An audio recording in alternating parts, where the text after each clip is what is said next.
मराठा साम्राज्याचा दैदिप्यमान इतिहास दाखवणारा मराठा साम्राज्याचा नकाशा एनसीईआरटीने इतिहासाच्या पुस्तकामधून हटवला आणि या राज्यामध्ये कार्यरत असणारं नाजायज सरकार केंद्र सरकारच्या या प्रतापाकडे फक्त शंडासारखं बघत बसलं।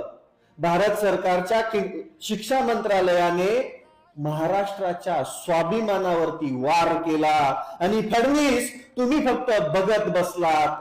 तुम्ही फक्त खोटं शिवप्रेम दाखवता, तुम्ही फक्त ढोंगी हिंदुत्व दाखवता, पण या देशाला परकीय आक्रमणांपासून सुरक्षित ठेवून शिवछत्रपतींनी मुहूर्त मेढ रोवलेल्या स्वराज्याचं वटवृक्षात रूपांतर झालं आणि ते मराठा साम्राज्य बनलं।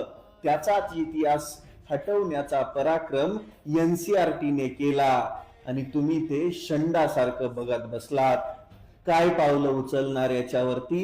काय सांगणार महाराष्ट्राच्या जनतेला की आमचंच सरकार वरती पण असताना आम्ही हे शंडासारखं बघतोय, आम्ही काहीच करू शकत नाही? अरे महाराष्ट्राच्या जनतेच्या स्वाभिमानावरती तुम्ही वार केला।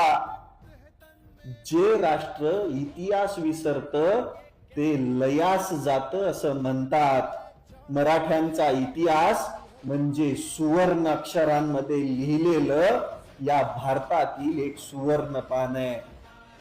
छत्रपतींनी मुहूर्तमेढ रोवलेलं हे स्वराज्य मराठा साम्राज्यामध्ये रूपांतरित झालं आणि त्याच इतिहासाच्या जोरावरती आज आम्ही स्वाभिमानाने जगतोय, आम्ही अभिमानाने सांगतोय। पण तेच हटवण्याचं, तेच भविष्यातील येणाऱ्या पिढ्यांना कळू नये म्हणून तुम्ही तो नकाशा हटवला असाल तर याद राखा, या महाराष्ट्रातील जनता शंड नाहीये।